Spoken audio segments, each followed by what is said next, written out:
Өлкө башчы Сооронбай Жээнбеков 19 декабрда берген маалымат жыйынында Текебаев табактан бошотуу маселесине кийлигише албасын, бирок мыйзам боюнча ырайым сураса берерин айткан. Эленор Өмүрбек Чиркеевич боюнча бул эми баардык соттук инстанция бүткөн, жогорку кеңеш караган, өзүм чечимин чыгарган, бул боюнча чыгарган. Мен эми аны буза албайм да. Менин гана бир немем бар, эгерде жазса, ага жанакы мунапыс помилование бериш. Мен мыйзам боюнча укугум.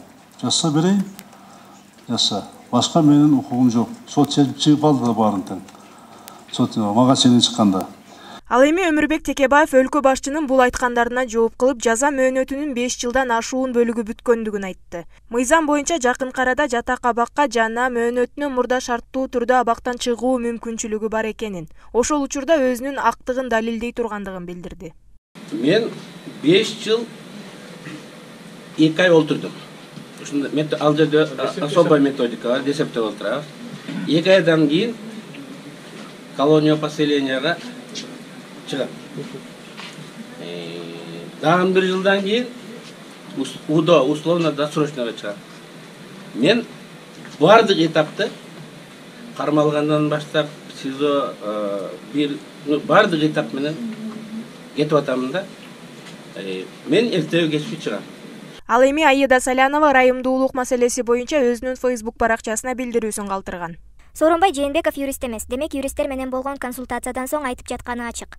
Текебаев боюнча берген кыска жообунда 2 ката кеткен. Биринчиси 3 соттук инстанциядан өткөн кылмыш ишин кайра ачууга, жаңы жаралган себептерден улам кайра кароого болот. Экинчиси ырайымдуулук соттолгон адамдын суранычы менен болот деген эч бир мыйзамда жок. Ырайымдуулук президенттин жеке каалоосу менен болгон укугу. Ырайым ошонусу менен ырайым, аны соттолгон адам сурап албайт.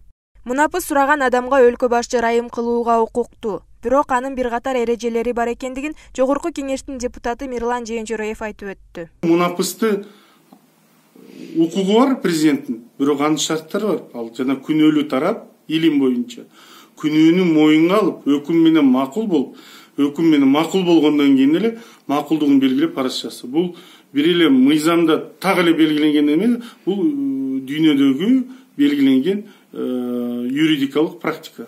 Камактагы саясатчы Өмүрбек Текебаевдин ишин кайра кароо боюнча талаптар экс-президент Алмазбек Атамбаевдин Апрель телеканалына берген маегинен кийин күчөгөн. Анда мурдагы президент Текебаевдин айыптуу экени далилденсе да, аны каматканына өкүнөрүн айткан.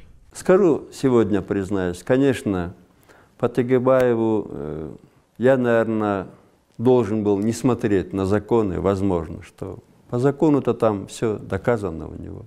Не надо было, мне кажется, этого делать. Эске салсак, Атамекен партиясынын лидери Өмүрбек Текебаев Мегаком чырына байланыштуу коррупция беренеси менен айыпталып, камакка алынган. Аны менен кошо мурдагы министр Дүйшөн Кулчотонов да камалган. Сот ар бирин 8 жылга эркинен ажыраткан.